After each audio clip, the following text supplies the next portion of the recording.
The topics and opinions expressed in the following show are solely those of the host and their guests and not those of W4CY Radio, its employees, or affiliates. We make no recommendations or endorsements for radio show programs, services, or products mentioned on air or on our web. No liability, explicit or implied, shall be extended to W4CY Radio or its employees or affiliates. Any questions or comments should be directed to those show hosts. Thank you for choosing W4CY Radio.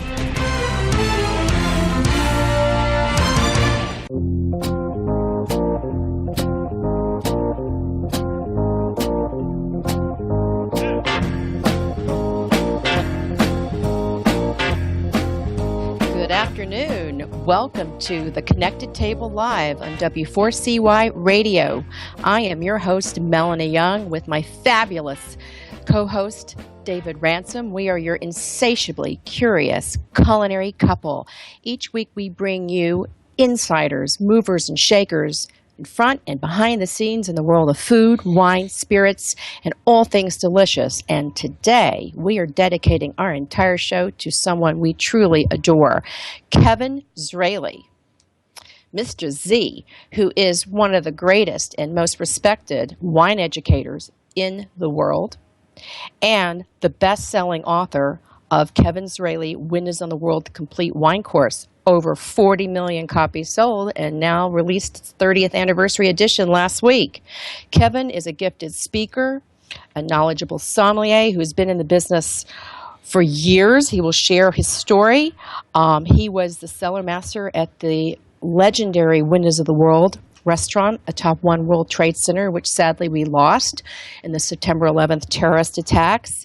He is also the founder of the Windows of the World Wine School in New York City that has graduated many people, many who have gone on to have successful careers.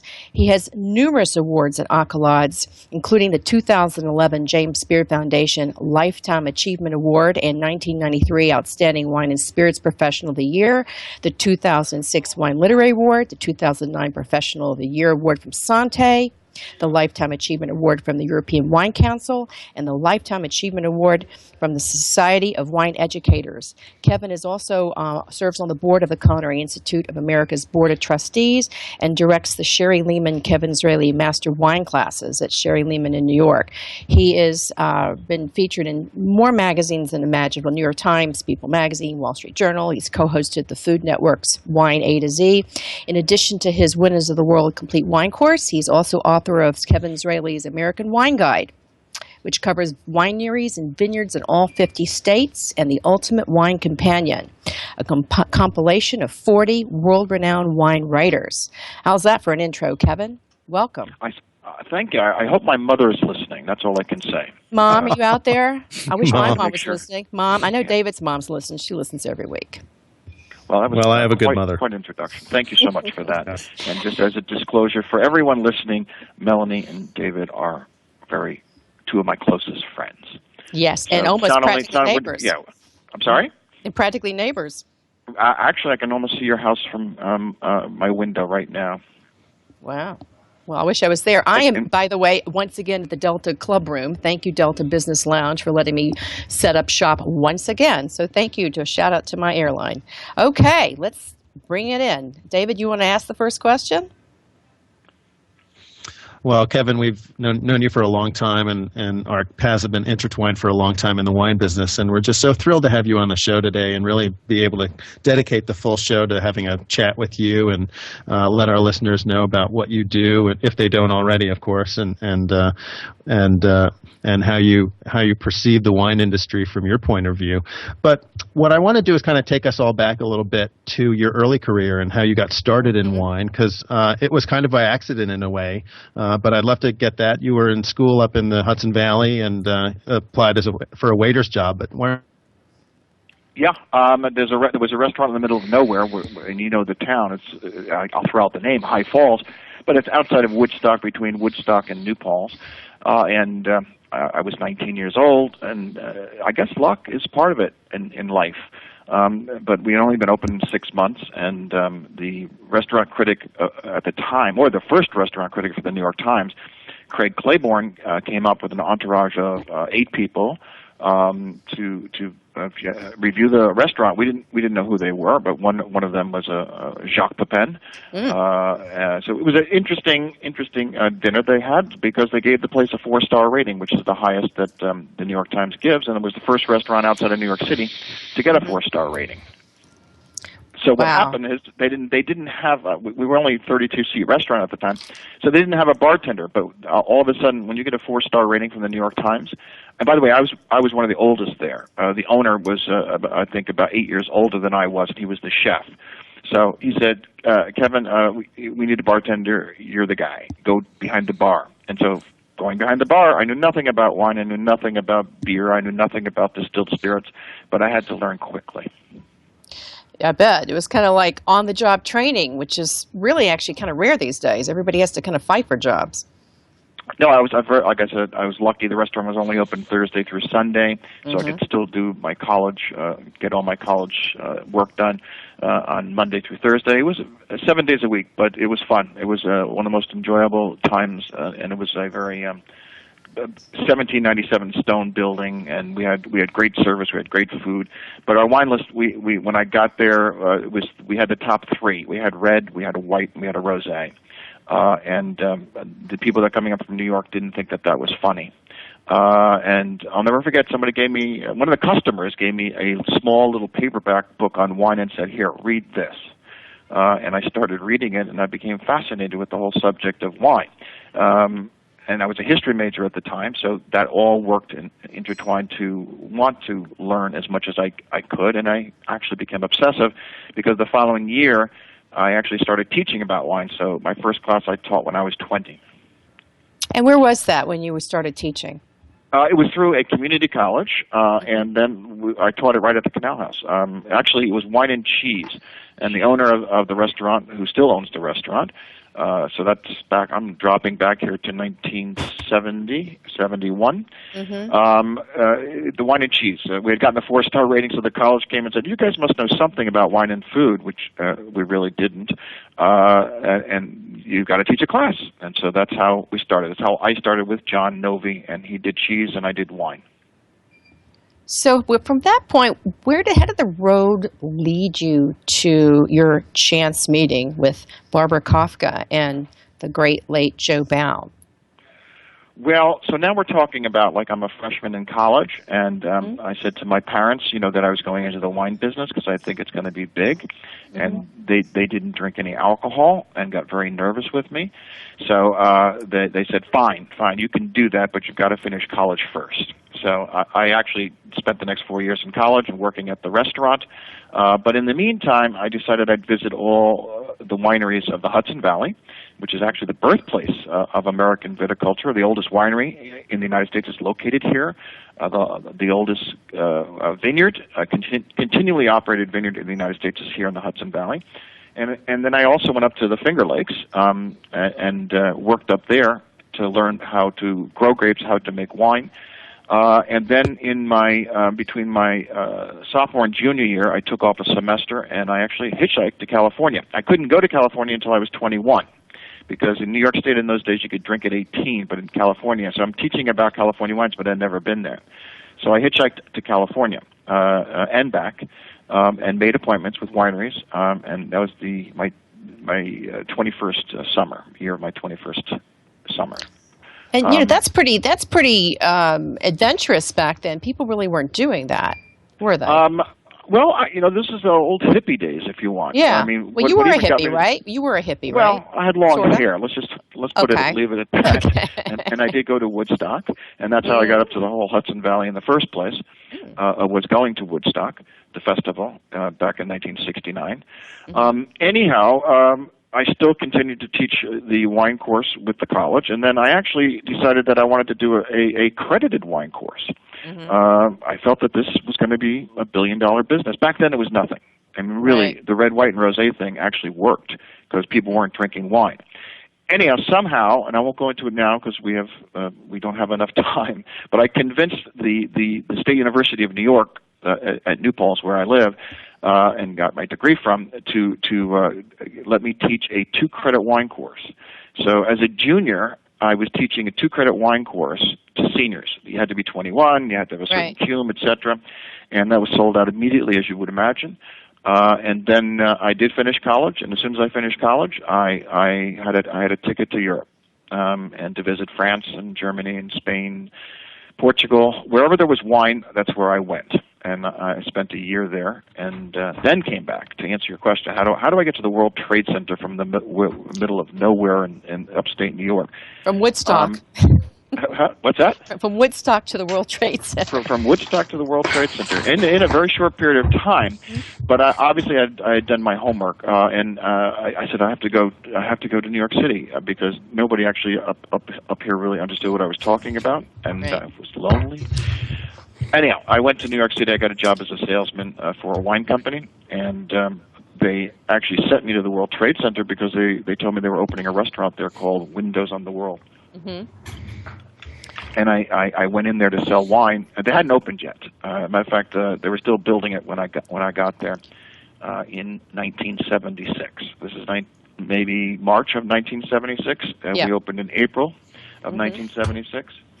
And for the people who don't, I'm sure a lot of your listeners do know Barbara Kafka, but Barbara was James Beard's editor, and did all of his test recipes. And then she went on to write the first major books on microwave cooking, which at the time everybody said, how could you cook with a microwave? Look at what we have today. She wrote the definitive book on it. Yeah, she really did. Anyhow, she was in charge of buying everything, and she spoke French, so they let her buy the wines. I don't know actually back in those days, that's what people were drinking were French wines. Mm-hmm. Anyhow, to make this long story interesting, I went down there to see her, and they said, no, you can't see her. And I said, okay, I'll come back tomorrow, and she's busy. And I just stayed there, waiting for Godot, waiting for Barbara Kafka, waiting and waiting and waiting. 2 weeks later, she finally comes out of her office and says, why are you here? Actually, that's very Barbara. Yes, why are you here? Why don't you just go away? I'm 24 years old, so she's been around and da da da da. So anyhow, I finally said, I'm here to help you with your wine list, and I can't tell you exactly the words because it's a radio show, national radio show. What she said to me. We do have regulations. Yes, basically, she did let me into her office, and within an hour, she knew that I knew wine, and then she introduced me to the illustrious restaurateur, Barnum and Bailey, Joe Baum. For those who don't know Joe, we should talk a little bit about him because everyone has an amazing first encounter with Joe Baum when they work with him, right? As I said, Barnum and Bailey, he said the restaurant was theater, and that's how he looked at it. Every aspect of the restaurant was theater. You're going out and we're doing a show tonight. And we have all these people coming to the show, and let's make them comfortable. He created the Four Seasons restaurant in 1959. He created some of the great first real Spanish restaurant, which was called La Fonda del Sol. He created something called the Forum of the 12 Caesars, an Italian restaurant, where the waiters were dressed with togas. This is, if you want to talk about theme restaurants, maybe he created the whole thing way back when, but there was nothing going on in New York City except French restaurants, and the Four Seasons wasn't a French restaurant.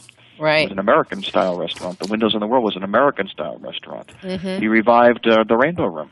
Which was American-style. So just as an aside, I'm writing a screenplay on Joe because I just think that he brought to New York City, he actually helped make it the culinary capital.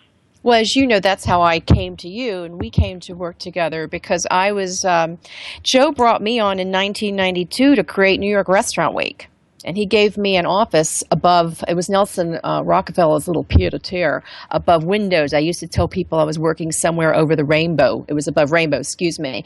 And I worked with him for about 2 years on that program to get it off the ground with Tim Zagat. He was an amazing man, fascinating to do a meeting with him. He would talk with his cigarette still hanging off of his lip the whole time while he was talking. I was fascinated that he could balance a cigarette while talking. And very, very brilliant and creative. Really quite amazing. So you started working at Windows when it opened, right?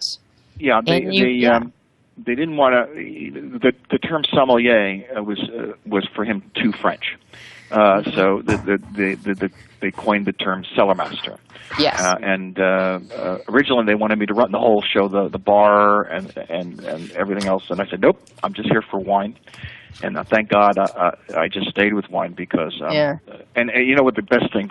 And remember, now I'm 25. Okay, I just turned 25. I get the job at Windows on the World, and the New York Magazine comes out before the restaurant even opens. That's with right. a picture of the World Trade Center and the restaurant on top, saying the most spectacular restaurant in the world. That was the headlines of New York Magazine. Gail Green wrote that, right? I think it was Gail Green. Gail Green did that, and friend of Joe's. And it ended up to be. I mean, thank God we could fulfill that, but we did. It was a magical place. The Canal House where I worked at when I was at 19 was a magical restaurant. I went from one magical restaurant to another. Mm-hmm. And Joe said to me, I said, Mr. Baum, what do you want for the wine list? He said, all right, Kevin, I want you to create the biggest and the best wine list that New York has ever seen, and don't worry about how much it costs. Ooh, I like that. That's music to any som's ears. That, of course, and interestingly enough, it was back in those days in the 70s, the early 70s, going into the mid 70s. It was a financial crisis in New York. Mm-hmm. They were getting over it, so to spend money was a big thing. Anyhow, that's what I did. I did what I was told to do. Pricing, Joe was always against high pricing of wines in restaurants, and I still am. In fact, Tim Zagat and I did something a few years ago, and we actually looked at every restaurant wine list in New York City, and we weren't looking to say who's got the best wine list, because anybody can do that. You got the money, anybody can do that. We looked at who's got the best wine list for. Well, we both agreed that we never spend more than $75 for a bottle of wine in a restaurant. That's very, very important, not to experiment in a restaurant. So we found who has the best wine list for $75 and under. We also went to $50 and under, and we went as high as $100 and under. But that goes all back to Joe Baum's thinking. So we had the wine list, we had the great pricing, and my job, because I'd already been a teacher, teaching wine, was to teach the staff. And people have to understand that Windows on the World was 1 acre. Each floor at the World Trade Center was 1 acre. And that was the 107th floor, and we owned the 106th floor, which we transformed into banquets. So we became the number one dollar volume restaurant in wine sales in the world within 3 years. Yeah, in the world. Mm-hmm. Right. So it was an exciting time. So how large was the cellar? In the How many end? bottles? Yeah, in the end. In the end, we had 1,600 different wines. So... Wow. And, I'm talking about in September of 2001. Yeah, and we were getting ready to celebrate what the win is. Sorry, that is somebody friendly in my background. David, I'll let you ask this while I get a little reverb. I don't know if you can hear it, but when the September 11th happened, you're celebrating the 20th anniversary of Windows on the World, correct? 20th or 25th? 25th, and actually, if you don't mind me saying it, Melanie, you were also brought back in by Joe to help create the 25th anniversary, and it's interesting because it was the 25th anniversary was going to happen in October of 2001, and it was going to be based around the rebuilding of the wine cellar. Well, do you remember we had all those meetings? It was, just briefly, we had all those meetings all summer with, at the time, unfortunately, Joe had passed, but David and Emil and the team, and we were planning. I wanted to have couples renew their 25th anniversary and renew their vows. And so we pushed back the festivities to October because of the wine cellar. Correct. Mm-hmm. And unfortunately, on that day, on September 11th, there were 5 construction workers who were also killed. Who were working on the wine cellar. And I think, obviously it pales in comparison to the human toll that the September 11th attacks had on everybody, including the family at Windows of the World, which was significant. But people in the industry also know that probably one of the greatest wine collection, it was the greatest wine collection in the world, was also destroyed. Yeah. Yes. I guess that's the only way I can answer that. Yeah. All gone, and I was the only one there from the only person who ever. I was there from the beginning to the end. And so actually, I just released the 30th anniversary edition of my book, and I dedicated it. The World Trade Center Memorial opened this year. Mm-hmm. And so I dedicated the book, the 30th anniversary edition, to the people that we lost. We lost 72 employees that day. That's right. And then I also wrote what I would call a little story on Windows on the World. So that's the 30th anniversary edition is dedicated to them. And after September 11th, we put together it was called Windows of Hope. Well, I worked with you on that. Yeah, right, I helped start that with you. Yeah, that was just for listeners. It was put together very quickly and mobilized with everybody in the industry, wine and food all around the world, where restaurants around the world would donate a percentage of their revenue to create a fund to help the families of food service workers who lost their lives during the attacks, which was, I think, over 1,600 food service workers completely, including the family at Windows of the World. And we raised over $1 million or more than $1 million. And Windows of the Hope Family Relief Fund still exists and has helped the children go to school and have fulfilled lives after that time. So it served a very important purpose. But as you know, we were all in that same room together when we all talked about it. It was a very difficult time. It still is. Actually, I've never talked about that. And that $1 million was raised immediately, but it went way over $20 million. Oh, okay. Later on, and it was right after September 11th, and the meeting was called. I think it was in a week. And the thing is, I didn't know who was there and who survived. We didn't. That's right. No one survived if they were there. They all died.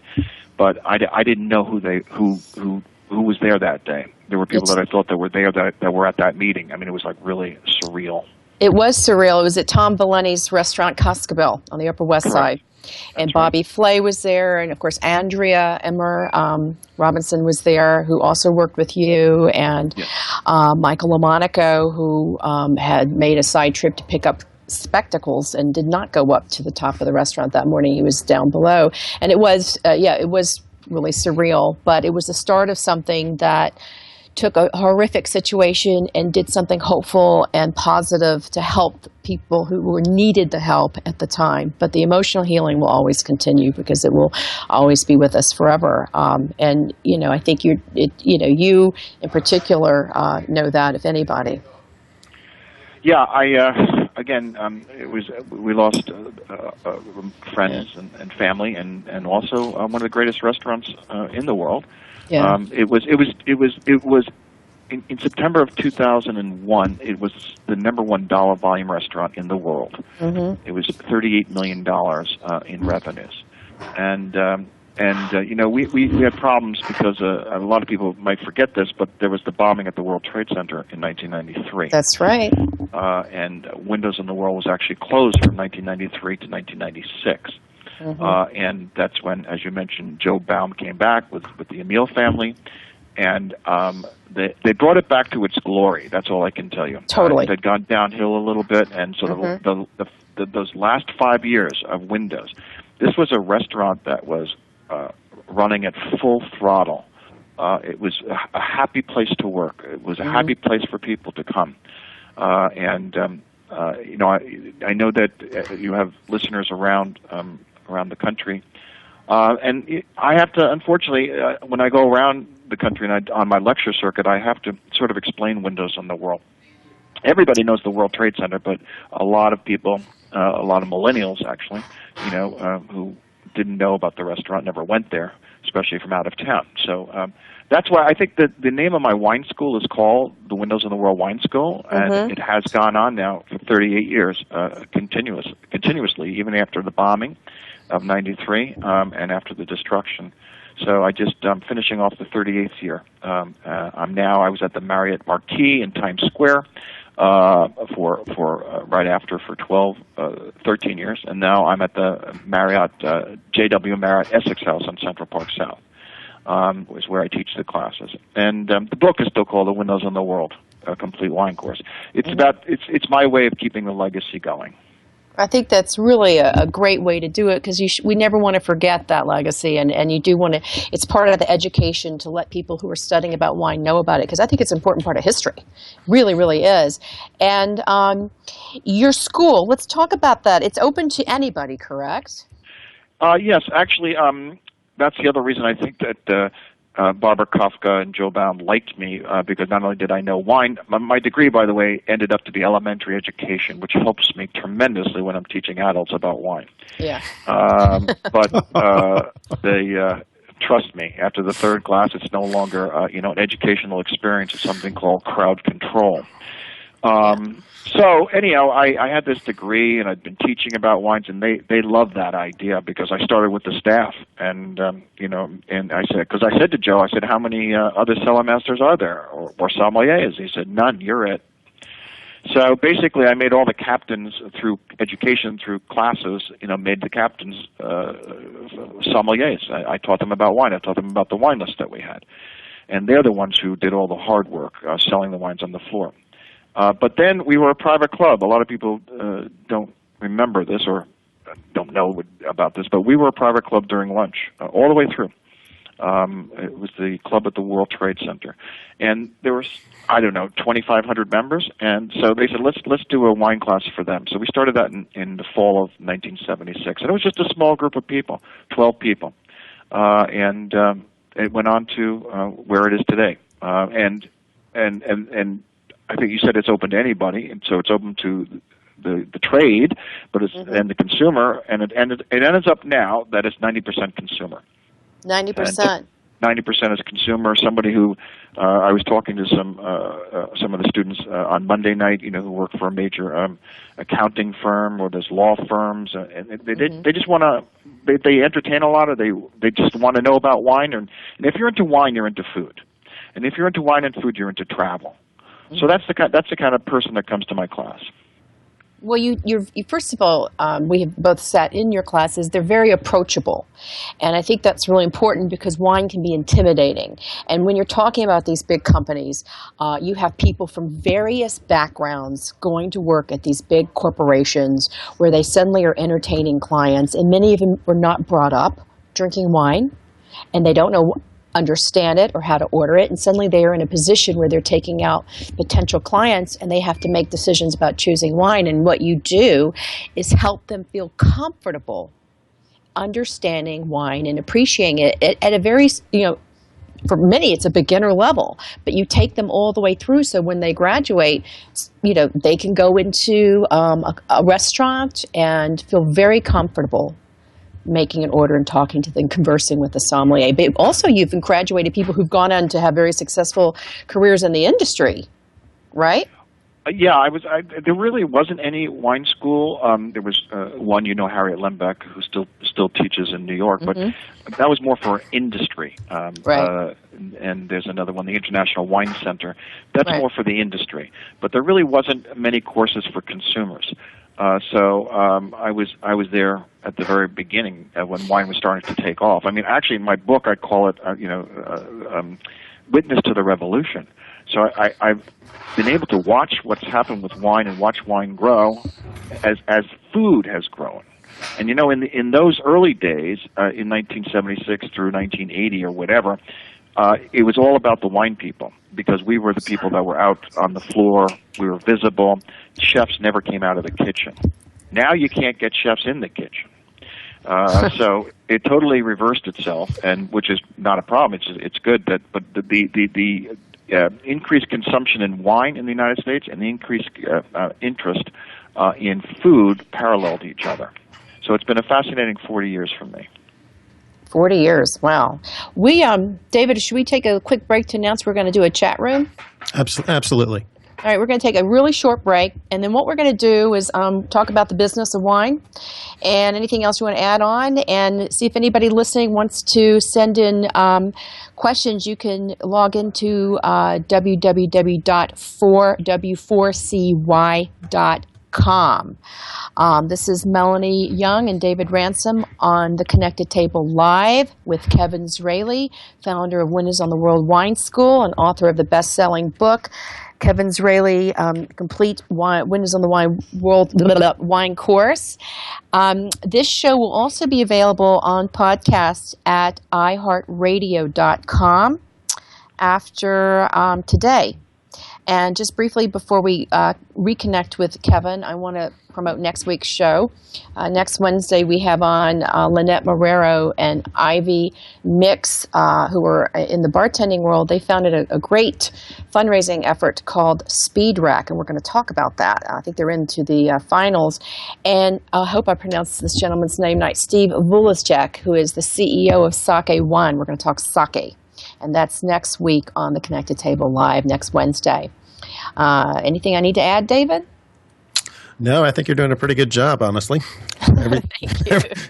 You're doing very well, and we look forward to having Lynette and Ivy on next week. Of course, they've really created such a great program with Speed Rack, and it's not only nationwide now, but actually global in what they're accomplishing for raising awareness for breast cancer with the bartending community. So they're really doing a great job, and we look forward to having them on. All right. So if anyone listening would like to ask Kevin questions, it's a chat room. You can go to Skype, W4CY Radio, all lowercase, or www.w4cy.com. I think that's really what they want. So we're going to go back to talking with Kevin Zraly. David, you want to talk about the school a little bit more, or do you want to talk about the industry?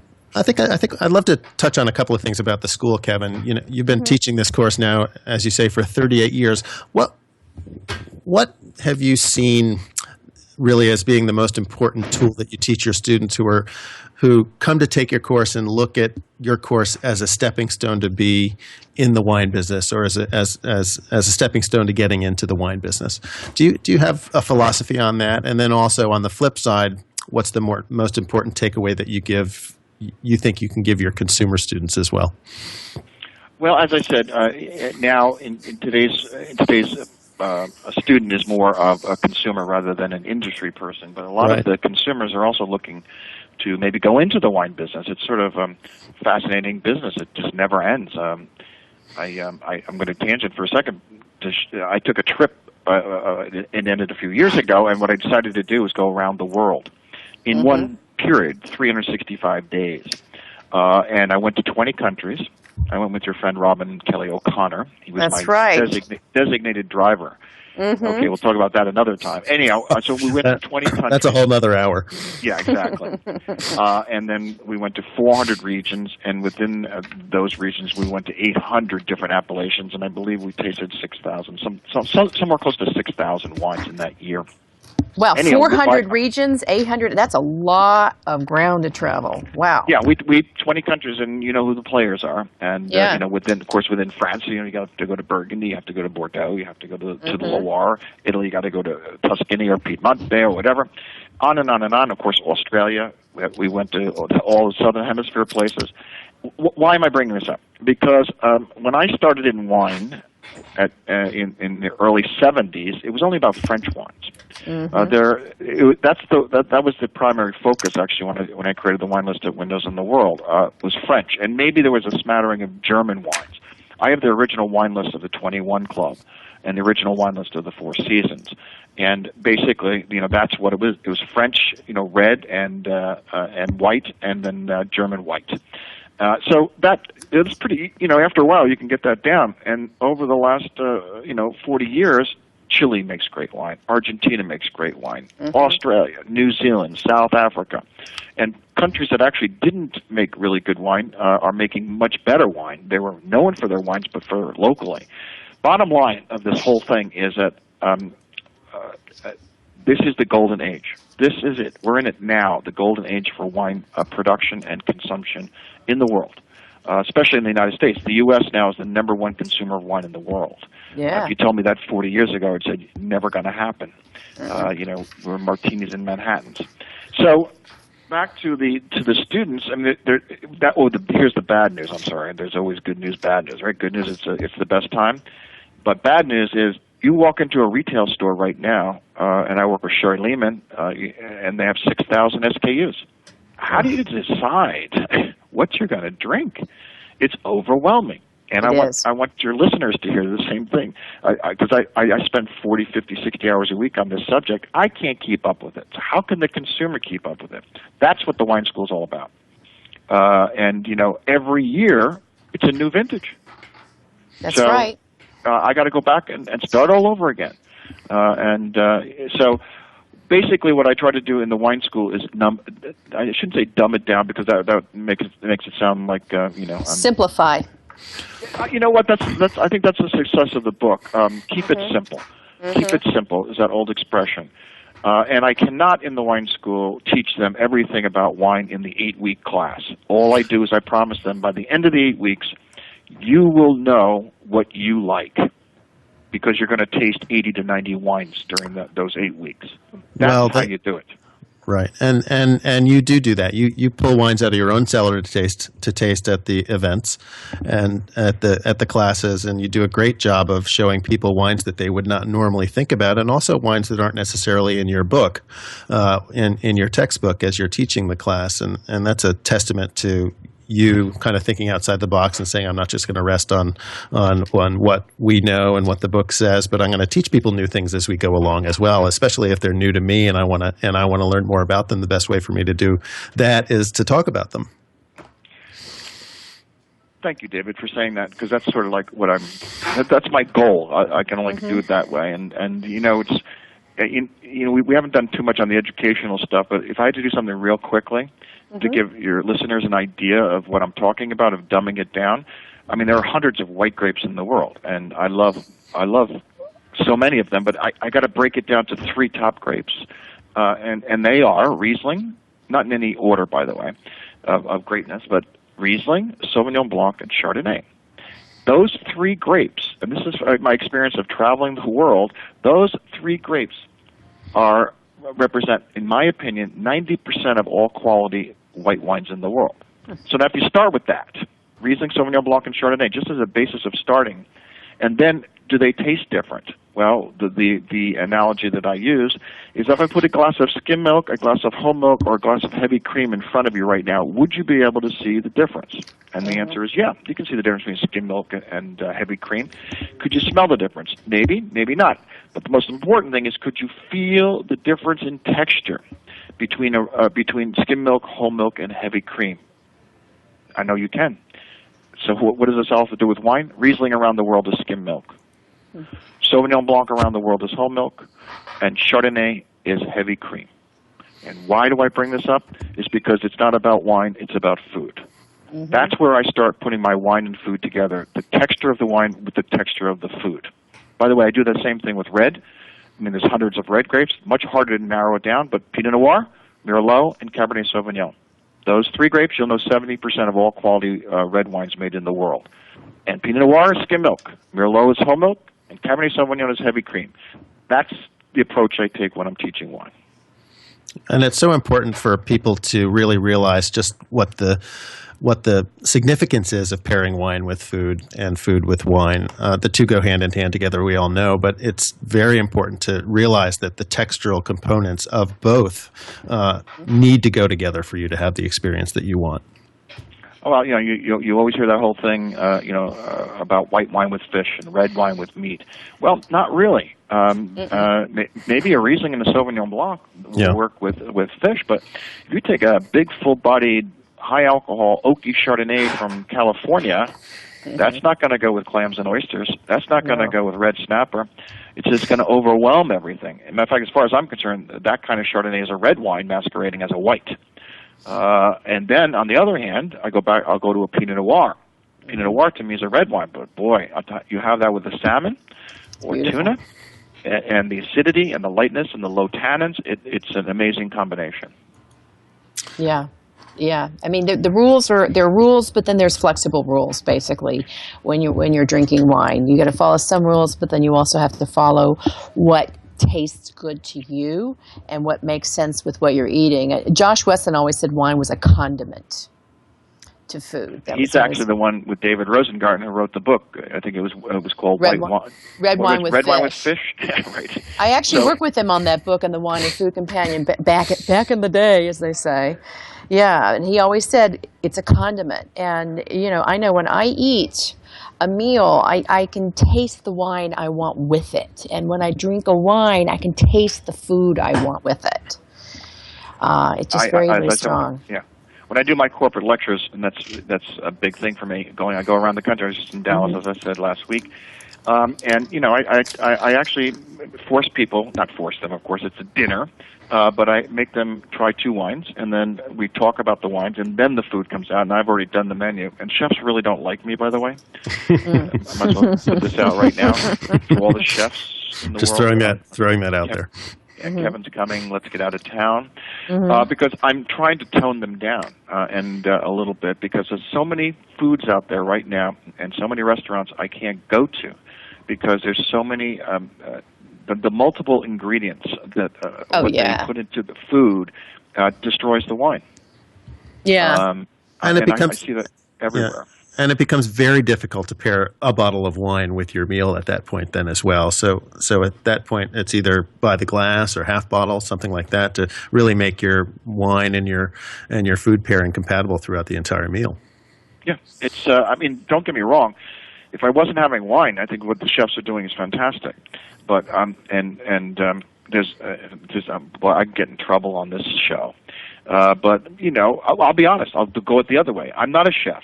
I cook, but I'm not great at anything that I do. I wouldn't even think about opening up a restaurant. But most chefs don't know anything about wine. It's like True. It's like the sales team and the marketing team. The left hand doesn't talk to the right hand, and so I applaud those chefs. Bobby Flay was one of my students. Bobby Flay was one of my students back when he looked. You know how old he looks now. Yeah. So he looked about 12 years old when he was 21. He did, actually. I remember that. Yeah, I think we proofed him to make sure that he was 21. He wasn't Bobby Flay, the chef, then. He was just Bobby Flay. He was Bobby Flay trying to find a career for himself because he didn't want to go to school. And he went to culinary school. Yeah, he found it in cooking school. Yeah. So I admire chefs like Bobby Flay who take an interest in wine. I won't go around mentioning the other ones, but that's what you were talking about before, David. People that do have taken my class. Actually, a lot of them didn't go into the wine industry; they went into the restaurant industry, or both. Well, we had Katrin Nylapa on a couple weeks ago, and she was a student of yours, and now she's director of wines from Spain. She was with Citigroup at the time, and she just wasn't happy. And I'll never forget having a conversation with her. So that's at least 25 years ago. Don't tell her I said it was 25 years. Anyhow, she came up to me after the class and said, "I've got to change. I got to get out of banking. I love this whole thing about wine." And you're right. She's been running Wines of Spain for at least 20 years, and doing great things with the Spanish wines and food. The match that she does just took place in New York. I think it was last week or 2 weeks ago. Yeah, the Great Match. Yeah, the Great Match was the 8th of October. Yeah. Yep. So. Yeah. Who else graduated your class that has gone on to have interesting careers in the industry? Anyone else you want to mention? Well, I've always, Andrea Robinson, actually was my wine school coordinator, but she started working with me when she was 21. For those who don't, she's got many books out there. She's got her own TV show. She's got her own wine class, and you talk about Delta. She's the wine consultant for Delta. I know. So she does all the wines on Delta. So I knew her when she was, a young woman and trying to. Matter of fact, she's the only one. I said to her, after the first year when she was working for me, I said, "Well, what do you want to do?" And she said, "Well, I want to write." I said, "Okay, you can help me write a chapter in my next edition," and it's still there. It's on wine and food. We did it together, and I'm very, very happy for her success. Michael Skurnick is also worked in the wine cellar at Windows on the World, and he went on to become one of the best distributors and importers in the United States. I think they were voted by Food and Wine magazine as the best. So there's people on that side. There's the chefs. I could go through all the sommeliers that are out there in restaurants right now that are actually have become teachers for the new generation. So it's exciting. That's what keeps me going. The quality of the wines that I get a chance to try, and the people in the class. Well, your class does such a great job of teaching the fundamentals of wine to people that want to learn about it and just don't have a knowledge of it, or may want a knowledge of it and have just started kind of feeling it out on their own. And it's a great way for them to just become involved with wine and kind of get the basics down. There are obviously, as you mentioned earlier, other places to go if they want to get advanced certifications and become sommeliers and things like that. But your course is really the stepping stone for just about anybody who wants to get into the business, and you've done a great job building that reputation around the country as well. Well, thank you. I wish I could sort of clone what I do, because it's so hard. The class we had the class on Monday this week. Well, they're on all on Mondays. It was Burgundy. And Burgundy is a very difficult area to talk about. Matter of fact, that's what my publisher said to me. That's how I got my first book offer. The CEO and the president of Sterling Publishing took my wine class because they liked wine. And after the 8 weeks, they came up to me and they handed me their cards and said, "We liked the way you teach this class. We would like you to write a book like this class." And that's how the book came about. Because hey, publishers coming to me and saying, this is what I'm looking for. So I was able to work with them, right at the top. And I think that's why I'm very, very happy to mention this, because I just got the news last week. Decanter magazine, which I consider to be one of the top international wine magazines, just voted my book as one of the top 10 wine books ever written. Wow! And so I'm with all of these, with the Hugh Johnsons and the Johnsons Robinsons and all these great wine writers. And so I'm glad that they took note of my book is not detailed, and that's where I get criticism, which I don't mind. That I'm not giving the full story, and that's correct. I'm not giving the full story. That's where you go on to other people's books. Well, exactly. Right. There's certainly so many other places that you can go if you do want the full story ad nauseum. You can read whatever you want these days. But what your book does is actually give people the basics in a succinct way that makes it understandable, and just does a great job of covering the bases. And actually, when people say to me, "What did you add to the book?" I say, "No, it's what did I take away for this next edition." That I don't think that you need to know, that I thought you need to know 10 years ago, but I really don't think you need to know that anymore. It's not pertinent. There's like you could call it unfair. I mean, it's like there's 2 pages on, Australian wines. Well, there are books written on Australian wines. So, I don't know if you guys know this, but I grew up in a little town called Pleasantville, New York, which is the home of Reader's Digest. That's right. That's where it was created, the Reader's Digest. My grandmother worked there, and she retired from there. And so she would come, every Friday, and she'd bring all the editions of Reader's Digest. And what was the Reader's Digest? It was, the condensed version of someone's book. And I really do think that that's where I got it in my mind to do the condensed version of a wine book. Mm-hmm. Mm-hmm. And so I thank my little town of Pleasantville, which, by the way, was a very pleasant place to live. Well, I remember passing by the Reader's Digest building many times growing up, because I grew up right around the corner. We have a couple of minutes left, Kevin. I would love to know what's in your crystal ball, where you see things going these days in winemaking and current topics, and what's happening in the industry in your opinion. Well, Star Trek. Going out and searching for new regions. That was, for me, the fun of the last 40 years. Like I said, Chile. I never wrote about Argentina or all these other places that produce wine. And unfortunately, that's it. I don't think in my lifetime I'm going to see a new country come across making great wine. So.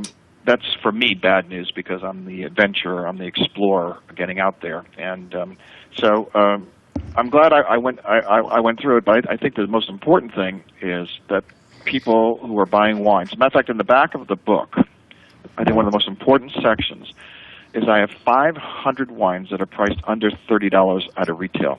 Nice. Most of them are under $20.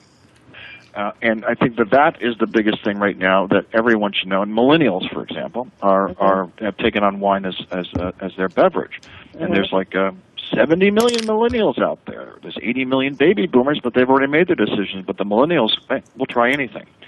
And so you don't have to spend a lot of money to have a great bottle of wine. I think that's the message. Good point. Good point. That is the message of the day. 80% of the wine sold is under $15 a bottle. So right. there's certainly good value out there.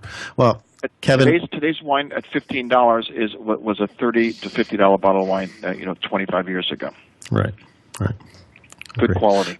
Well, Kevin, we want to thank you so much for being on our show today. It's been such a great honor and pleasure to have you on the Connected Table and to connect with us and connect with our listeners. And tell us where we can find you online, and then we'll do a quick wrap-up. WindowsWineschool.com. Or just Google Kevin Zraly, and you'll find me. Zraly. Great. Zraly, thank you very, very much. It's always a pleasure. Okay, guys, I'll see you for some wine at your house. We look forward to that, Kevin. Folks, this is the Connected Table live on W4CY Radio and iHeart on demand. And this is David Ransom and Melanie Young signing off. Please tune in next week while we have another great show connecting with wonderful luminaries in the wine and spirits business. And a delicious week.